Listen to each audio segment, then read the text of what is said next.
Well, that is a growing issue in places like Reynosa as foreigners from a lot more countries start showing up at our border. As Channel 5's Christian Von Preissing reports, it's not just people from Central and South America anymore. Belarusians have been experiencing protests in response to the presidential election results last year and the state's crackdown in response. Some are fleeing the country and some are coming as far as our border. This week, these 4 individuals are part of a group of 17 Belarusians who are at the U.S. Mexico border. Up until now, Belarusians making up just a handful of detentions by U.S. immigration officers.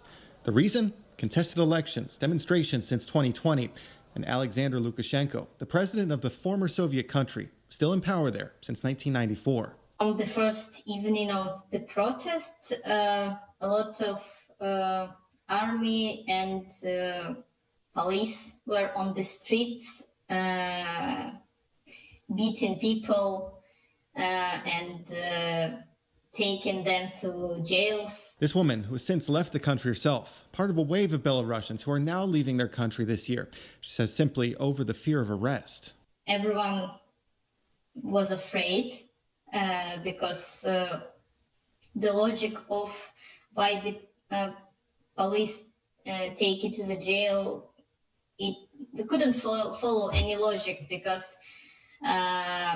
they just find any reason to get rid of people and take it to the jail. Those persecuted Belarusians might qualify for asylum in the United States. At our border, where typically Central Americans are here to make that claim, now a new country with its own challenges. La situación no es buena, es para todas aquellas personas o todas aquellas familias. Hector Silva de Luna, director of Senda de Vida Ministry in Reynosa, which houses 1,500 families, says the Belarusians currently there are waiting to make an asylum claim at the U.S. border. Usted habla español y ellos hablan ruso. ¿Cómo se están comunicando? Es verdaderamente, esa pregunta me la hice cuando llegaron, que empecé yo a hablarle español y nada.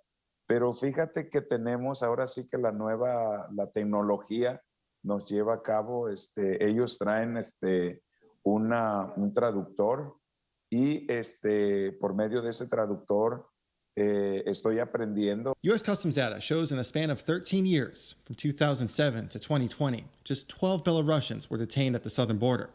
Now these, part of a group of 17 coming to make a claim for help as the contested elections and response in Belarus continue. Belarusians have been fleeing their country this fall, a group as large as 2,000 waiting at the Polish border, according to the UNHCR. Closer to home, volunteers are waiting to see how many arrive here. Christian Von Preissing, Channel 5 News.